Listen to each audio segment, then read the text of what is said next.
Indian nuclear power കൂടിയാണ്. എല്ലാവരും കളിക്കുന്ന പോലെ ഇന്ത്യയോട് കളിക്കാൻ പറ്റും. മാത്രമല്ല ഇന്ത്യ എന്ന് പറഞ്ഞാൽ എത്തിക്കലി വളരെ സ്ട്രോങ് ആയിട്ടുള്ള രാജ്യമാണ്. ഈ ഒരു കാര്യമായിട്ട് ആയുധങ്ങളൊന്നും എടുക്കാതെ ബ്രിട്ടീഷുകാർ അവിടെ 50 വർഷം കൊണ്ട് ഓടിച്ച ടീമാണ് നമ്മളെ അറിയുന്നത്. 50 വർഷം അതിന് നിരന്തര സമരമായിരുന്നു.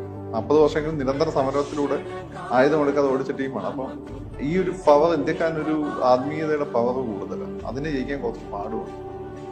അപ്പം മുസ്ലിംസിനെ പോലെ ഏതെങ്കിലും ഒരു ഗ്രന്ഥം വായിച്ചിട്ട് അതിലുള്ള അന്ധമായ വിശ്വാസമല്ല ഈ ഹിന്ദുസിനെ സംബന്ധിച്ചിടത്തോളം. അവര് ഇതിൽ നിന്നെല്ലാം കിട്ടുന്ന ഈ പ്രകൃതിയിൽ നിന്നെല്ലാം കിട്ടുന്ന ഒരു ആത്മീയമായ സ്രോതസ് അതിൽ ഫ്ലെക്സിബിളുമാണ്. നമ്മളെ പോലെ നമുക്കൊരു പരിധി കൂടുതൽ ഫ്ലെക്സിബിൾ ആകാൻ പറ്റില്ല. ഹിന്ദു സംഭവം ഫ്ലെക്സിബിളാണ്. ഇനി ശിവനെ പറ്റിയില്ല വിഷ്ണുവിനെ എടുക്കാം, വിഷ്ണുവിനെ പറ്റിയിട്ടില്ലെങ്കിൽ ശ്രീകൃഷ്ണൻ എടുക്കാം, ഇതിന് വേറെ ഒരുപാട് ശ്രീകൃഷ്ണൻ എടുക്കാം, ശ്രീകൃഷ്ണനെ പറ്റിയില്ല പരശുരാമൻ എടുക്കാം. ഒരുപാട് ഓപ്ഷൻസ് ഉള്ളൊരു സാധനമാണ്.